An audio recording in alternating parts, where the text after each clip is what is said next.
Wagwan, everybody. Welcome to the Dis Affamie History podcast, where we'll be speaking about history and as well family history and how history relates in terms of Caribbean people for the present as well as in the past, and how in the past what that does and brings forth for what we are going through at present and what we can learn from our history, from our family, and take that moving forward. So I do hope you enjoy the podcast. And if you like it, please ensure to subscribe, like, and review. Thank you. In this episode, Wendy Aris will be joined with guest Kenneth Cuvalay, who is president of the St. Eustatius African Burial Ground Alliance.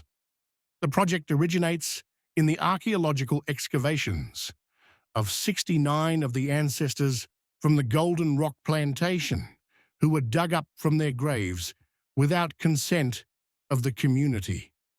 We will be discussing the Family Heritage Project, Make the Connection, for all people with their roots in St. Eustatius. So let's have a listen.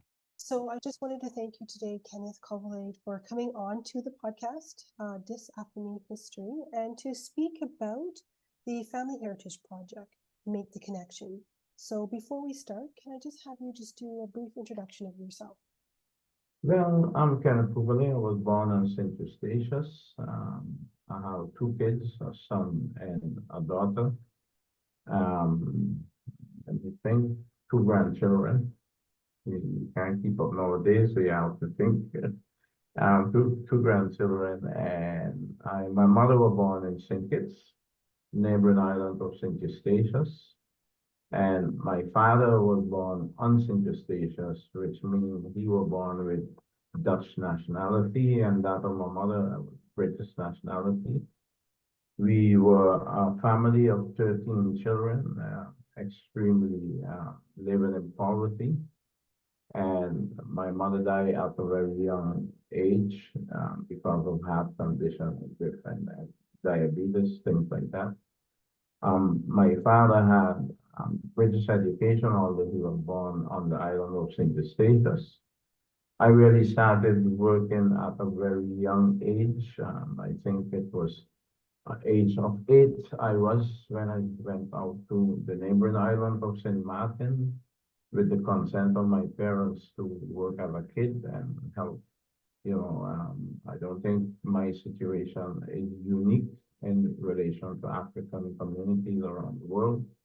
And the idea was to work and send home as much money as possible, different things to upkeep and support the family.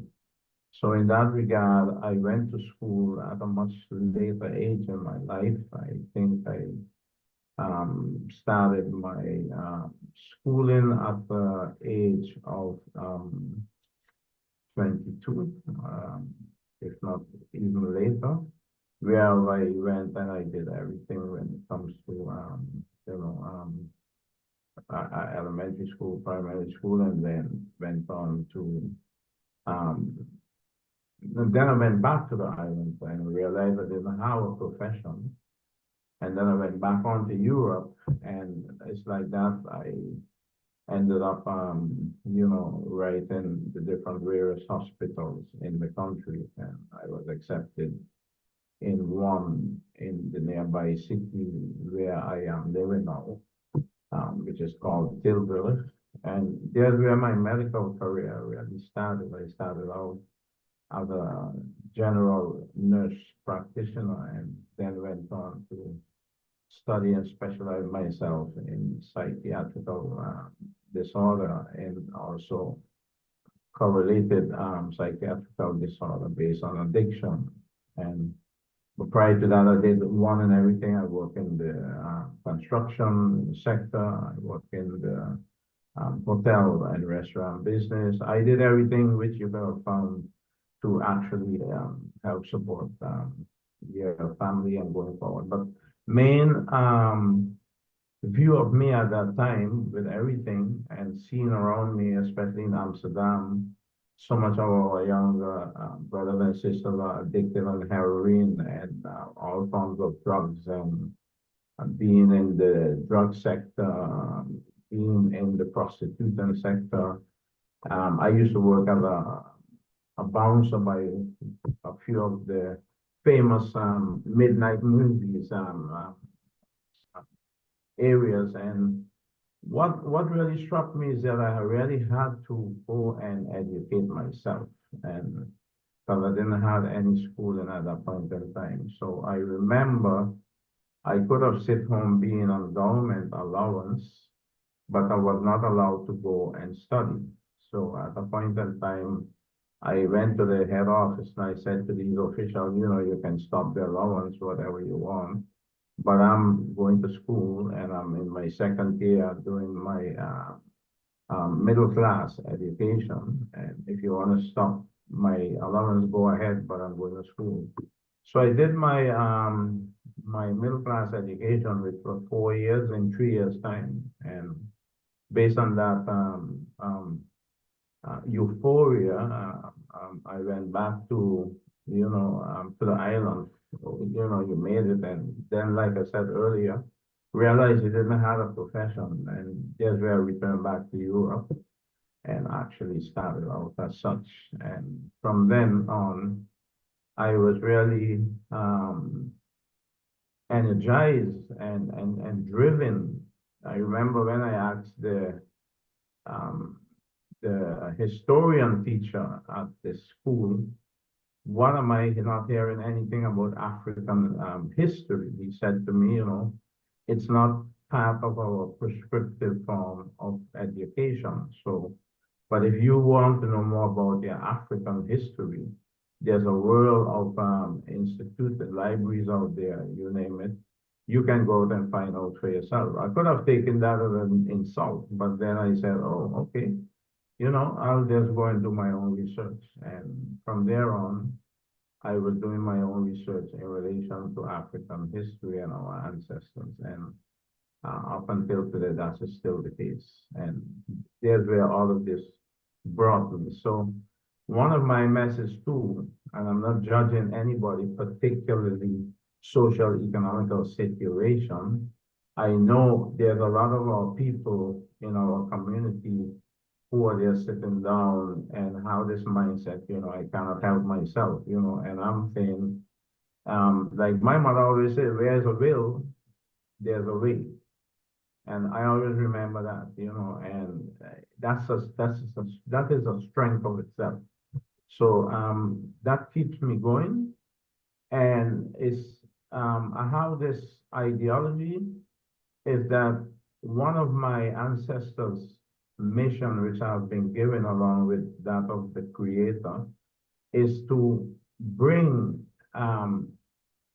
the education and the knowledge of our civilization as best as possible as I would know it and discover it, to share that and how our people get more better insight into who they are, who they were, and still be as a people within their civilization, a great people. Like Marcus Garvey said, up your mighty race and you can accomplish anything. So that's my basic strength. No, thank you so much for that, and quite a journey that you have gone on, and how that can help you right now with this particular project. So what inspired the creation of the Family Heritage Project, and how did it come together? Well, I was on the island with different activities. I must say I was seconded by the Dutch Ministry of Health in 2009 to organize and set up the addiction and psychiatric services on St. Eustatius and Saba. And even within that sector of profession, I see there's a lot of misuse and abuse based on coming from the penal system, the structure of itself, the not understanding the geographical and cultural dynamics of a community. One tend to enforce Eurocentric method and methodology on a people which is not actually compatible with their life. And with doing that, there's a lot of damages at the same time. And I decided, however, this is based on a medical terrain, I still have to talk about we as a people and our history, even to my clients. And so in every sense, I find myself, what I'm doing is that I cannot really relinquish from bringing in that subject or topic in relation to who we are, what we are about, what our ancestors are about, and why we shouldn't be looking at ourselves as being inferior as such, So at a point in time, I started some social discussion here and there. I have a niece who was really and still really very instrumental in gathering information on her greater grandfather and et cetera, et cetera. And it then struck me that, maybe we should just come up and apply and write a project proposal. But even before the idea of the project proposal came about, I have already released a press release with the idea of making the ancestral connection as a people. And that's because of the fact that looking at archaeology and looking at our heritage and looking at our sacred places on the island, there is so little knowledge among our people in relation to their origin, their history, their philosophies, their method, their way of symbolizing and actually worshiping. And they are more dominated by Christianity and all other form of religion. And I also try to explain to our people, out of the almost 400 different African languages, there's not a word you can find for religion. It never existed. It is belief, which is a big difference. Belief in the unseen powers around us, the cosmos, the things like that, spirituality as a core, basic foundation of our functioning as a people. So I then decided to write an article of that, making the connection. And I was already in the struggle against the barbaric and insidious, disrespectful, unethical excavation of our ancestors' remains at the same time. So all of that trigger a much broader strength and determination for me to tackle these form of injustice. So there's where actually it's a combination of elements coming together while you're in the struggle and, in this process of trying to rehabilitate our people in relation to who they are, what they're about, what they're supposed to be about, which they still can be about as today. And, from the one thing comes the next. What I realized, we started out as a small group. We are still a very small group. And what is happening is that you're seeing that from good work, generate more works as well. So every time we make a milestone, it triggers you to go forward and create and bring about more milestones. So yeah, like that in a nutshell. No, thank you. And definitely one thing opens up another door. So how did the project engage with the local community within St. Eustatius? It's viable because, again, here we go. A lot of our people are so indoctrinated with Eurocentric and colonial ideas that the idea of your heritage and your history has been so distorted, and you were brought about in your upbringing, in your core belief that this is the reality.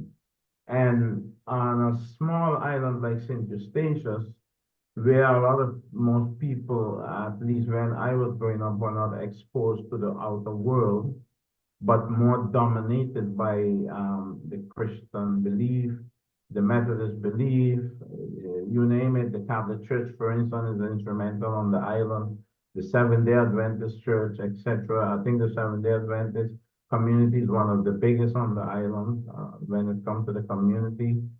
At that same time, you're seeing that our people are so captured in that belief that they are more fundamentally in that belief than the enslavers or the colonial people who brought these beliefs and indoctrinate you about these beliefs. So some of them will be proactively trying to go out down the road and curve you to come into believing that you should see the true God which you're supposed to be worshiping, etc., etc. So it's a mix. It's a mix. So there's a smaller amount of the population who are really contemplating on their history, their ancestors, their beliefs, etc. There are others who just don't care, I'm a Catholic, that's it, God exists and there's only one God, etc., so you cannot change my mind. So then you have a group which actually is basically at the same time don't really pay much interest into history or heritage because it's just an old building, break it down, get rid of it for modernization. So it's a mix, and between that mix, I go through and find my way in a very tactful way, singling out and approaching those who are more interested. And those also who are less interested, I'll be confronting with the same issue because you never know, So like that, I end up having this discussion with my niece and others who were actually, it started out really with the discussion with my niece, and then I broadened the scope by having her contact other people, I contact other people, and from there on, we said, let's go and make this a formal project proposal, and that is when it came to reality that we submitted a formal project proposal for the funding from one of these European funding organizations, which is called the Mondrian Fund. I don't really like to talk, like I said before, and call these things subsidized because I'm of the opinion it has all to do with redevelopment, reconstruction, and repayment of the damages because people cannot heal just by actually hearing an excuse from a white prime minister who has his own political agenda at the same time. The only one good thing coming from that is that the state acknowledged the crime they were instrumental in by making it possible to enslave our ancestors. And there's another sector which I call a state within a state, and that is the Catholic community, the Catholic Church. They were also instrumental in the trafficking of our ancestors, and they are the most richest part of the kingdom when you look at it at the same time. So in that regard, we really need to bring the message to our people so that they can see. Sometimes I use the example, look at the amount of rape and crime within the Vatican, which is committed by these same people. The institute that represent that religion, who were also very much instrumental, like I said, in enslaving our ancestors, but yet nobody ends up into prison. So you can ask yourself the question when you speak about a credible religion being Christian, how Christian could be such an institute. Definitely. And could you as well, I guess, explain the significance of the African burial ground in St. Eustatius to the local history? Well, the African burial ground in St. Eustatius to the local history.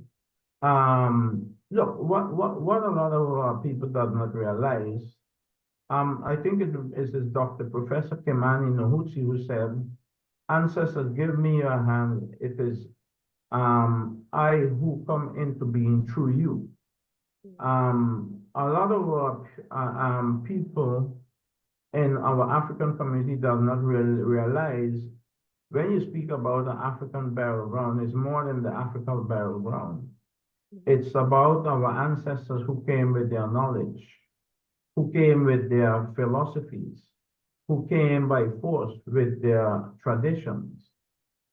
As a matter of fact, when you look at the colonial sites which have been built, the forts, where the cannon and everything are sitting on, where the enslaved are used to carry out battles against the various European powers against each other.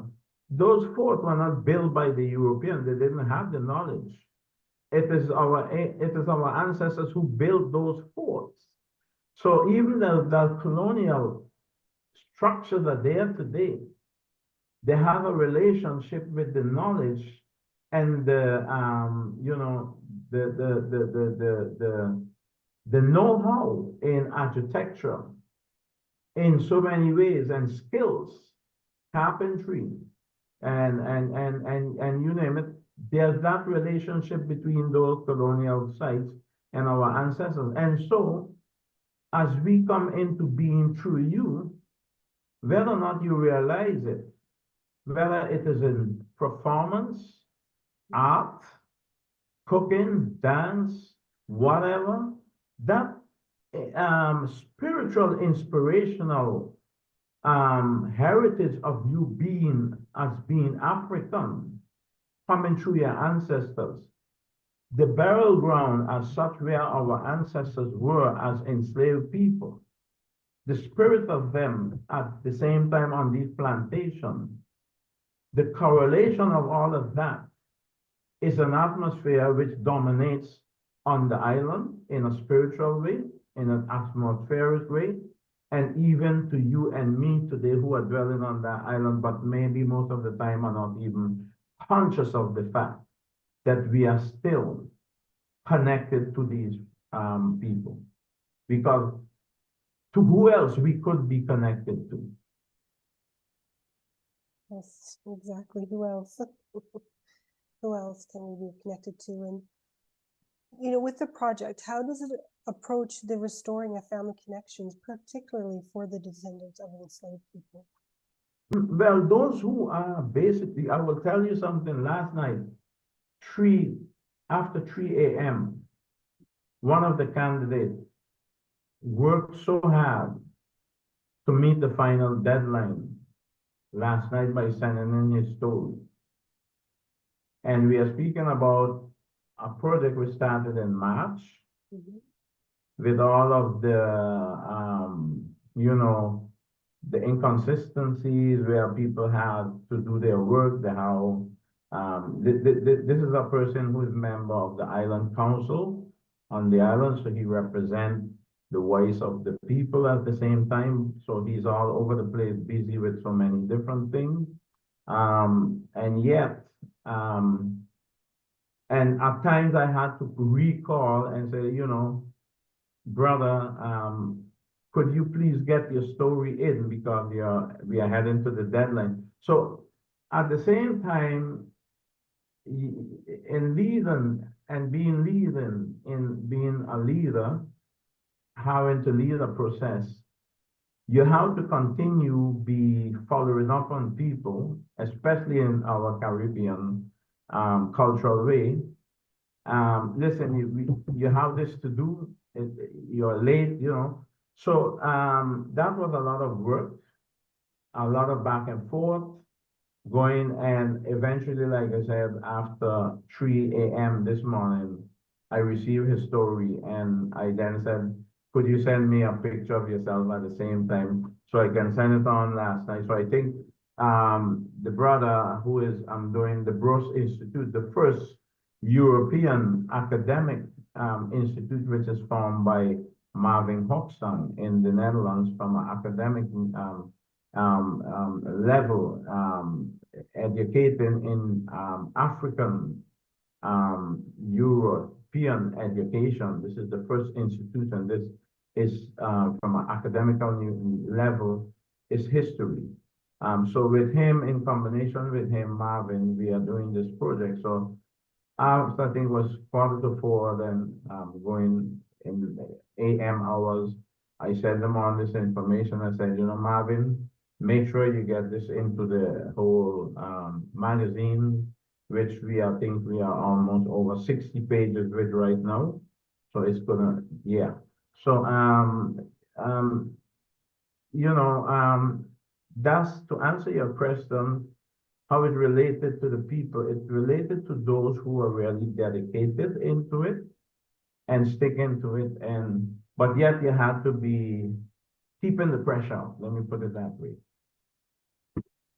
Definitely. But if you look at the broader community, it is not something which has nationally transcend yet to the broader community. So we are working on that. So what I'm going to do with this milestone, and also another milestone which is coming up soon with the UNESCO Route of Enslaved People, which we are actually having some success there as well. I'm we're gonna have the publication, like I said, on the 12th of October in Amsterdam. But on the island, I'm also going to keep a grand public,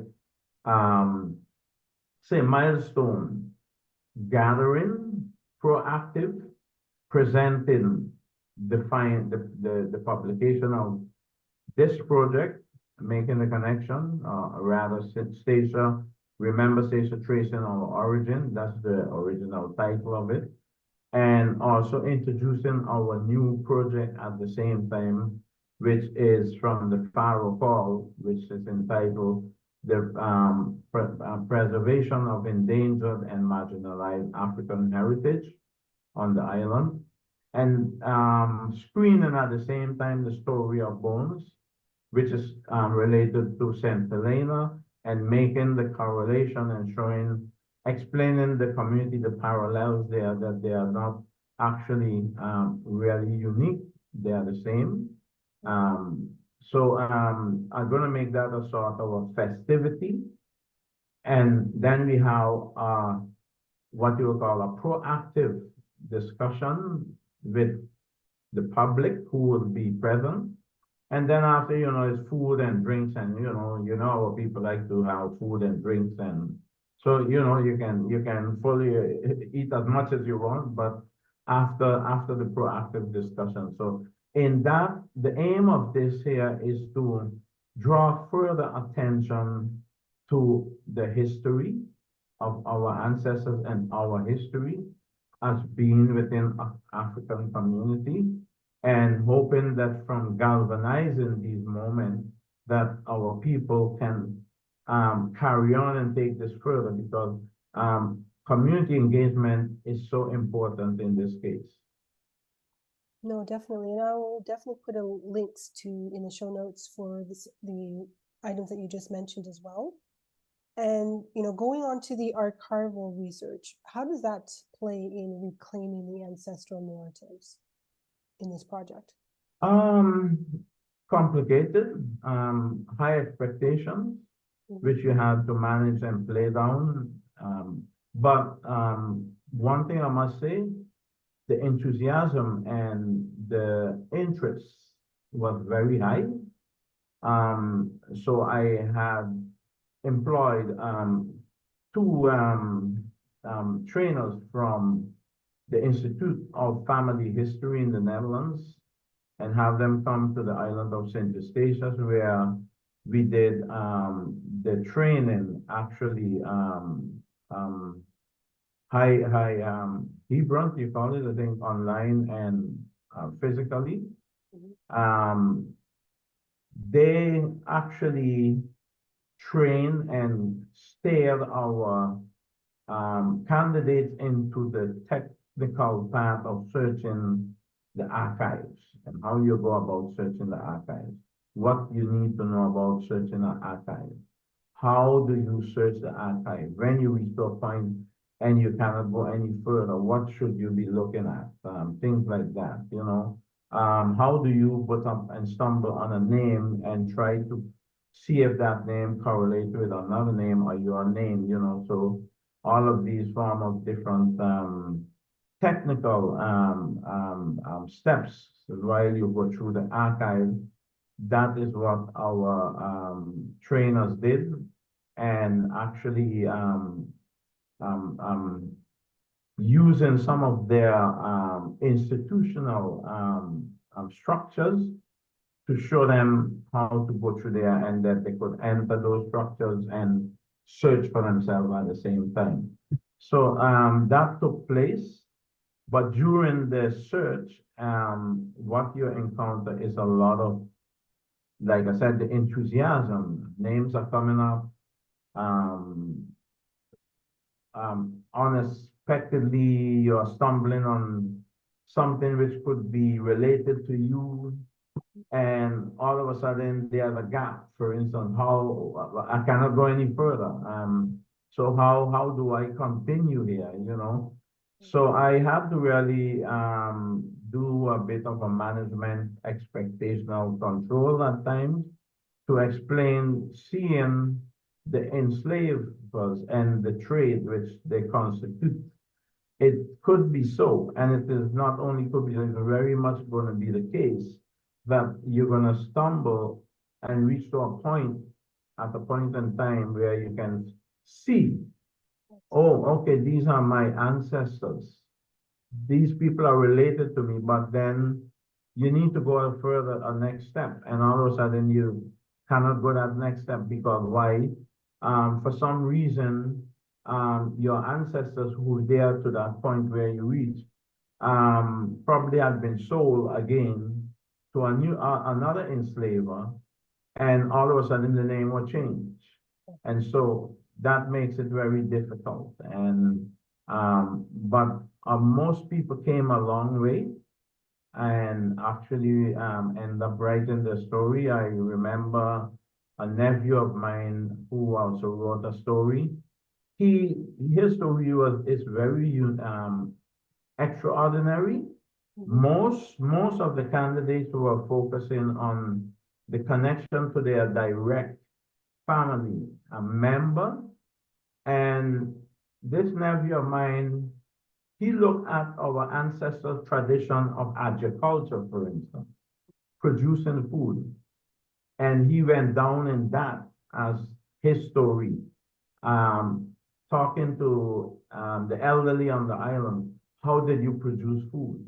How did you, how self-sustainability, their self-sustainability was at the time when there wasn't no ship coming in with food, etc. So he went, which I found was very, very unique of itself, because everybody is focusing on the connection between the names of their ancestors. And he went and then say, well, I'm going to look at my ancestors' philosophy, tradition in the way they were self-supporting in feeding themselves when it comes to food. So it even took me to the point that I explained to him the moment that we celebrate and look at the harvest, which on the 24th of December, you have Kwanzaa, up until I think that the 1st of January. Kwanzaa is given recognition with the 7 symbolic points and, you know, etc. And they are given recognition and praise and thanks for the harvest throughout the year.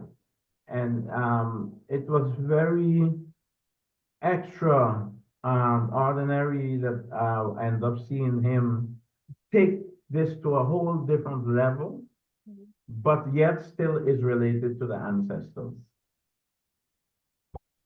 Yeah. And some, yeah, go ahead. No, sorry, I just wanted to say that it just shows that it's multiple layers that you need to look at in terms of your ancestral roots, because some things are not necessarily going to be in the archives for you to be able to obtain. Exactly, exactly. And if we look at that, for instance, and I always try to bring the example, take COVID, for instance, where so many people were in panic, especially on the islands, or even in the US, you know, people are so distanced to their basic core way of life that everything is convenient. You walk into a supermarket and everything is there. But a lot of people distance themselves from farming, you know, and food is one of the most important things. So here COVID came along and a lot of things couldn't be flown in and etc. So people were in panic. And so you saw a lot of people all of a sudden proactively jump in and starting to create a small little garden, planting this and that. So, you know, it is possible to maintain a lot of your own basic tradition when it comes to even producing your own food, you know, and it doesn't take much to do that. But because of globalization and so-called modernization, which is beyond post-modernization, I don't even know what level I should call it nowadays. Differently, the G8, and you know they control the globe with everything. So you know, in that regard, we have lost a lot of our tradition and principles. And I think one of the aim in our project as well, specifically speaking, is to rewrite our history in relation to bringing the narrative in a truthful sense, which were for so many hundred years being distorted. And by doing that, I think we will open our people's eyes to realize that when it comes to their cultural heritage, buildings, we still have the stone ovens on St. Eustatius, which nobody used. I grew up, you know, you have these ovens which were made of stones. You put wood into it, you burn them, it turned to ash. You sweep it out, you put your bread into there. You couldn't eat a better bread than coming from these ovens. Now, basically, these things are there, and nobody are actually even seeing them as heritage, you know. Then you have the systems. You dig a hole, you block it up, and you have the spout running from the roof, and you're catching water. You know, all of these things are there, but nobody's looking at these things as heritage and how important they are today, you know, because one of the Dutch domination and approach to on the island is they came about telling people to abolish all of their system and take centralized water, which high prices on top of that centralized water. At the same time, that central water facility wasn't functioning, all of a sudden go back to you know, your system. But it's a bit of an ironic idea, because though around the world with the so-called blueprint of you know, going back to the eco balance and looking at the preservation of the ecosystem and nature, how you preserve nature.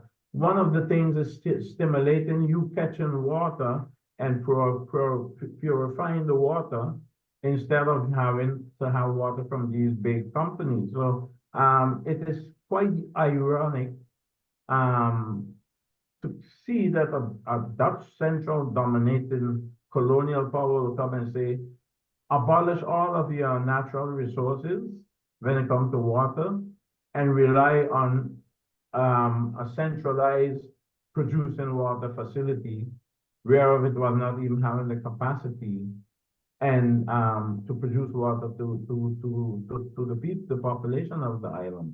Where you know, so there, to answer that question, there's a lot of so many simple things at the same time when it goes to our ancestral civilization that we are not even realizing that it's right in front of you, and you can use it and enhance and be more independent than being dependent to the junk you eat.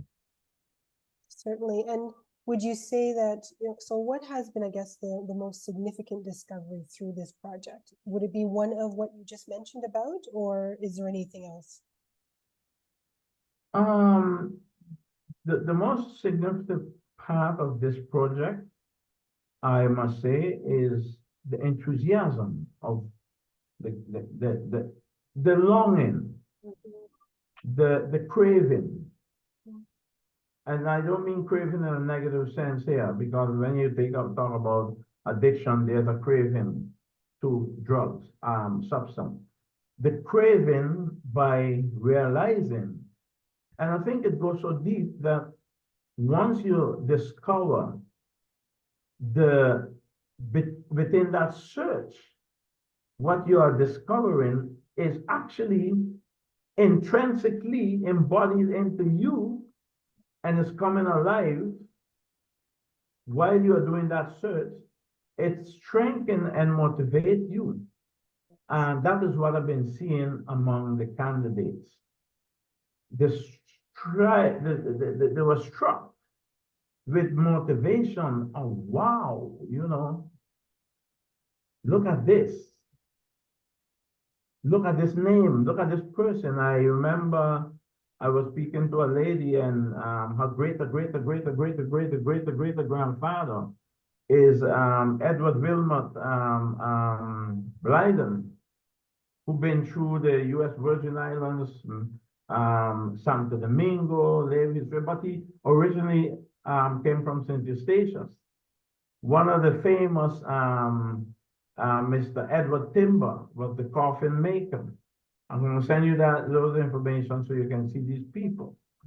I grew up looking at this man, and when you look at his history and dig into where he came from and what he was about, it is just stunning. So the biggest significant thing, to answer your question, it is how it enhanced the search, enhanced and captured the attention spiritually, energetically of our people on that journey. That's powerful. That's really powerful. And how does the project address the legacy of the enslavement and the 1848 uprising? Well, the project, again, we come back to the branches. There's so many different directions. There's a correlation to everything. The project is of itself the search, but the search is correlated to the ancestors' history. It's correlated to your history. It's correlated to the enslavement. It is correlated to the crimes which have been inflicted. It's also correlated to the crime which continue to persist, because I also say you may come with a convenient apology after 400 years of a state of government, but not telling the truth, because you continue to educate the lies, is within itself a crime which persists based on the legacy of your colonial practices. Not telling a community the truth, whereof the lies still continue to impact our people in every way, social, economically speaking, being marginalized, miseducation, poor housing facilities. You had recently the allowance affair, where 99% of the people who were targeted by committed fraud, which is proven today that that was a lie which the state actually inflict crime upon African people in this country. Yesterday in the news, they are giving out 5,000 euro for you to distance yourself from judicially going to court to claim and to know the content of what you were blamed for. This is a crime. These are crimes which are still being committed in relation to the same dominance and colonial abuse of the Dutch government and its power.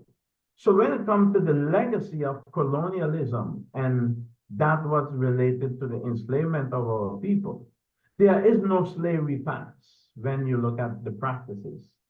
So when I answer your question, how does the project relate to the other aspects such as burial ground and history, it all comes together because the mere fact that I am looking for my connection on an island where I didn't come from is of and within itself because of the enslavement and the trafficking of our ancestors. I am here because you've been there, and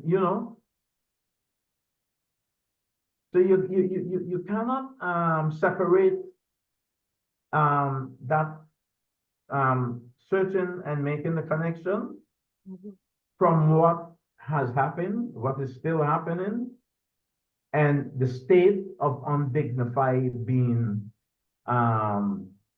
still in the industry of archaeology, which our ancestors' remains and artifacts have structurally been stolen and plundered and taken from the island without any form of community consent, without any form of community involvement, without any form of community information. You carry on these practices. There's no slavery past when it comes to that. The how must I say? The trade goes on in many different ways as we speak.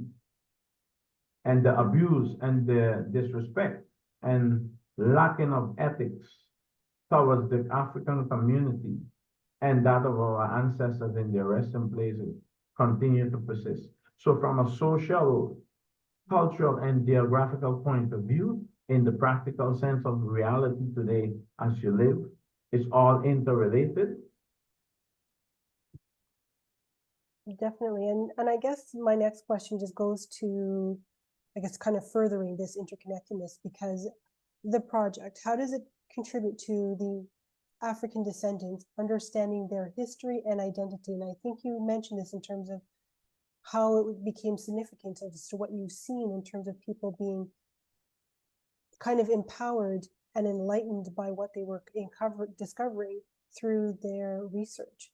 Was there, can you speak to that a little bit? Yeah, it's difficult, it's complex. Yeah. It's very, very difficult. Like I said earlier, there is a segment of community, and I also look at younger people who are very much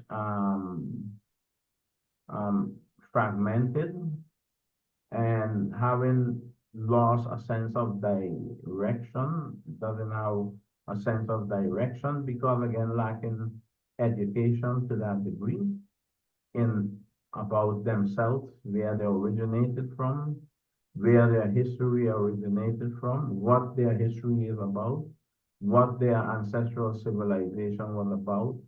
There's very little education into that.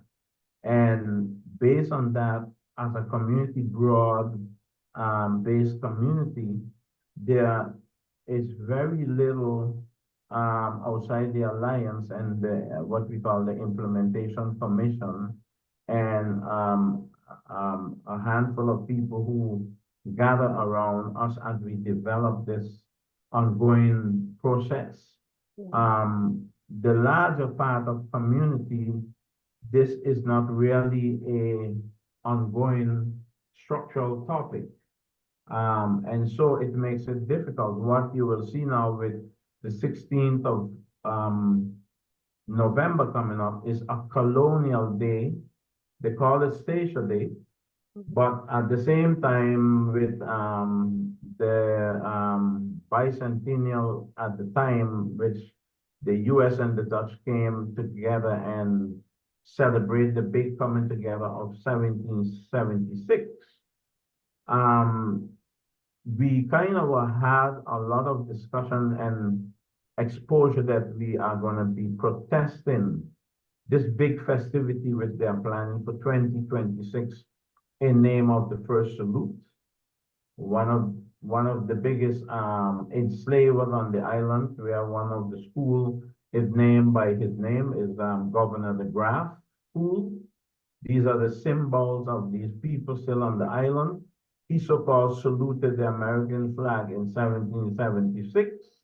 And so the Dutch have this mission now, putting the emphasis on a local, what you will call public entity, who so-called is in charge of this, and they wanted it because they want to boost the economical development.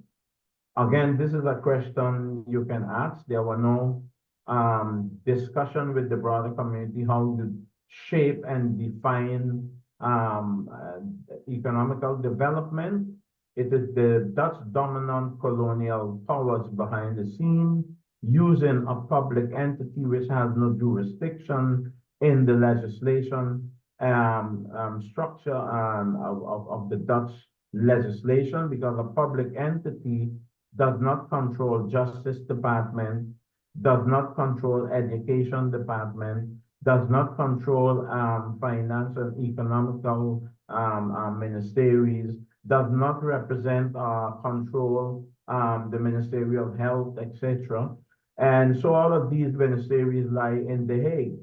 And a public body is as kind of having domestic authority to bring out ordinance here and there.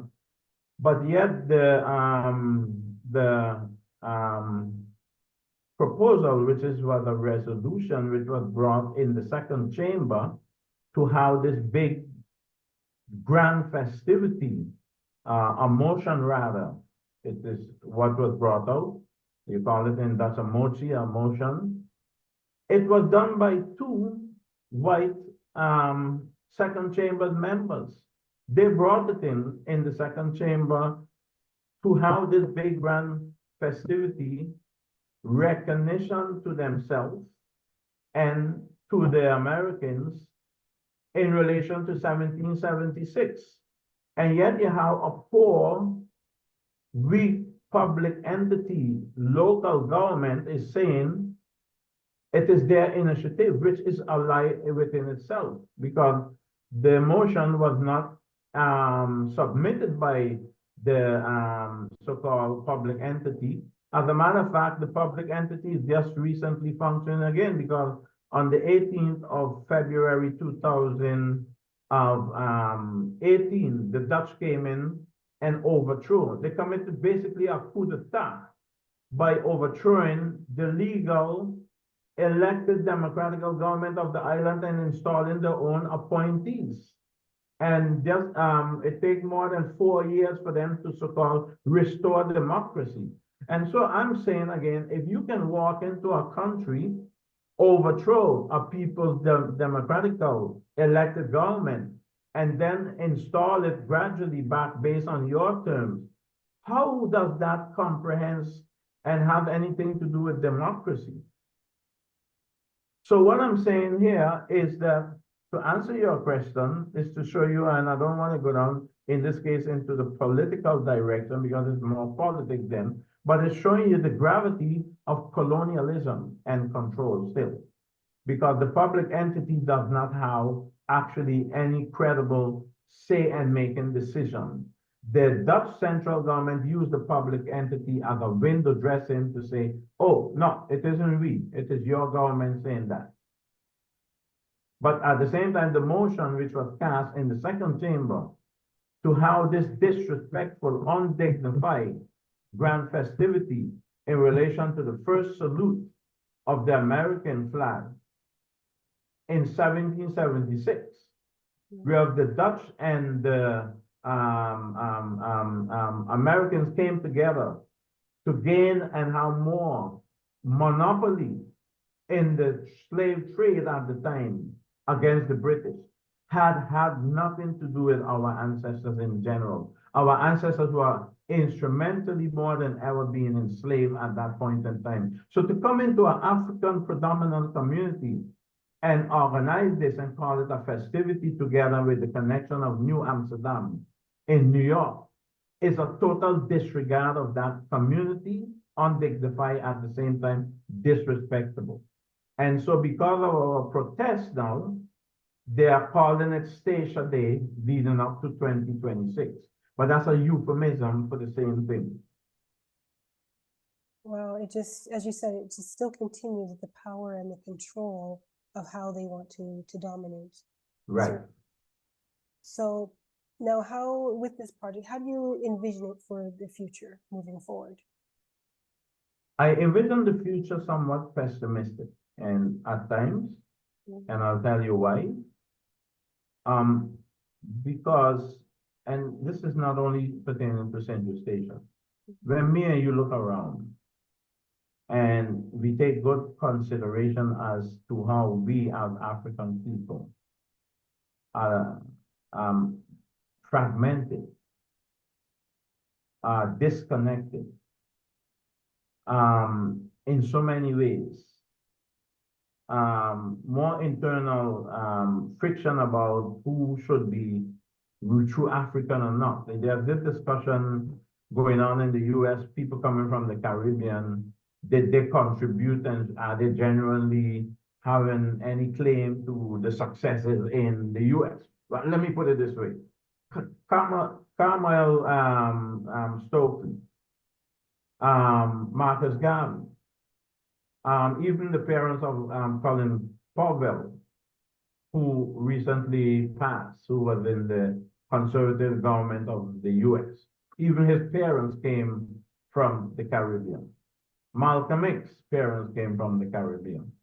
All of these great, Harry Belafonte, Sidney Poitier, all of these people who were instrumentally in the civil rights movement, bringing some form of dignity and chanting for equal rights in against the racist, oppressive community of white community in the US, basically came from the Caribbean. And here we find ourselves today having this confrontation sometimes against each other. Well, who has more claim to the US?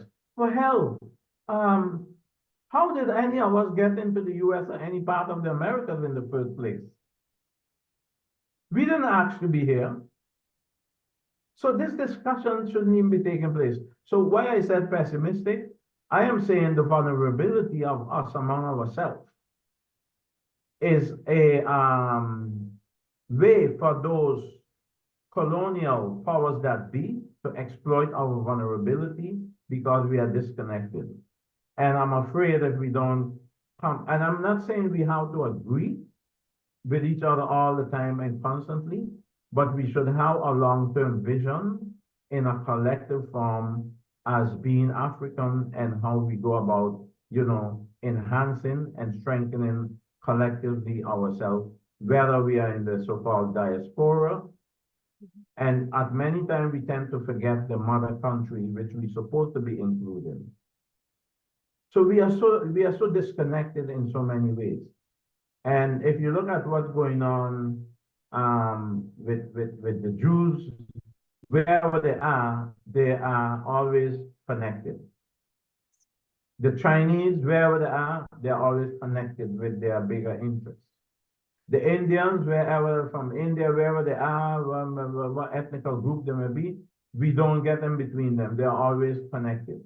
We are the only people at the same time, every time trying to distance ourselves from our origin in many cases. Well, I have nothing to do with Africa. I'm not an African. So they go so far, some of my great-grandfather is from Scotland, you name it, So we have a problem within ourselves in that regard. So I'm saying I'm not saying that there's not a lot of good things happening, but we need to have a broader collective connection. Yeah, and I guess as long as that conversation is still happening, that will at least move it in the right direction, right? So, and, as we end this episode, what would your, probably what you just said, but what would be your final thoughts or your call to action? My final call on the element of action is a collective approach globally, interregional, regional, As we see, I'm in Europe now speaking, which I always speak to my European brothers and sisters. You speak a lot, you speak about the UK, you jump in for this for in the UK, but you are from Jamaica, you're from Barbados, but you don't connect with these people. You don't bring them together. You don't connect enough with the African continent and other way around as well. So we need to have that connection, and we need to continue actually focusing more on our rewriting our own narrative, reclaiming our history, sovereignty, and dignity. That is what I will say that our broader and more ambitious agenda collectively among us should be about. No, and thank you so much, Kenneth. I really do appreciate you coming on and speaking to this about the project that's been initiated on the island. And, as I said, just furthering this discussion in terms of people and their connections. So thank you so much. Well, you're welcome, and I thank the audience who will be listening in at this to this episode as well. So thank you very much for having me and having me in this position to have a voice to the community. Thank you very much, Wendy. Success as well. Yeah. Hoped you enjoyed this episode, and if you did, please make sure to like, follow, subscribe, and write a review for the episode wherever you listen to your podcasts. Thank you.